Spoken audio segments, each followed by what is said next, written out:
Assalamualaikum warahmatullahi wabarakatuh. Hai semua, selamat bergabung di mata kuliah Micro Teaching IPA. Hari ini kita akan membahas tentang keterampilan menggunakan variasi atau keterampilan variasi stimulus. Adapun tujuan pembelajaran kita, yang pertama, mahasiswa diharapkan dapat memahami konsep keterampilan mengadakan variasi. Dan yang kedua, mahasiswa diharapkan dapat mempraktekkan keterampilan mengadakan variasi. Kita mulai dari pengertian variasi ya. Variasi dapat didefinisikan sebagai keanekaragaman. Di dalam pembelajaran, variasi didefinisikan sebagai keanekaragaman rangsangan yang diberikan oleh guru kepada peserta didik. Sehingga pembelajaran menjadi lebih menarik, siswa menjadi lebih antusias, dan pembelajaran menjadi lebih efektif. Apa aja sih tujuan penggunaan variasi?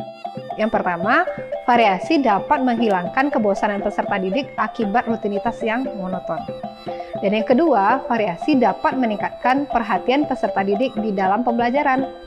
Yang ketiga, variasi diharapkan dapat mempertahankan kondisi optimal belajar dari pembukaan hingga penutupan. Dan yang keempat, variasi dapat memudahkan pencapaian tujuan pembelajaran.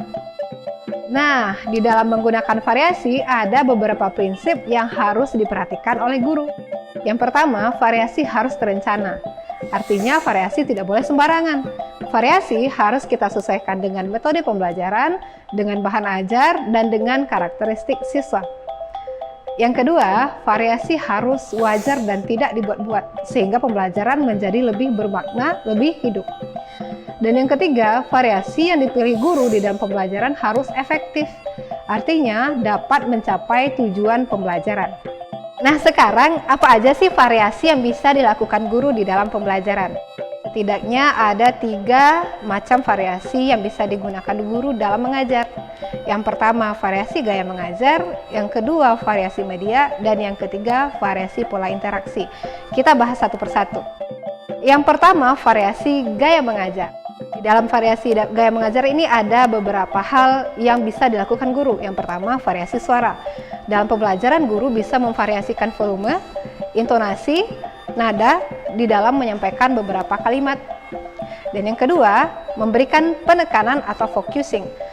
Di dalam mengajar, guru dapat memberikan intonasi tertentu untuk kalimat-kalimat penting sehingga siswa dapat mengingatnya sebagai bagian yang perlu untuk dipelajari. Yang ketiga, kesenyapan atau jeda. Di dalam pembelajaran, guru perlu memberikan jeda antara satu aktivitas dengan aktivitas yang lain. Variasi dalam mengajar berikutnya yang dapat dilakukan guru adalah variasi ekspresi.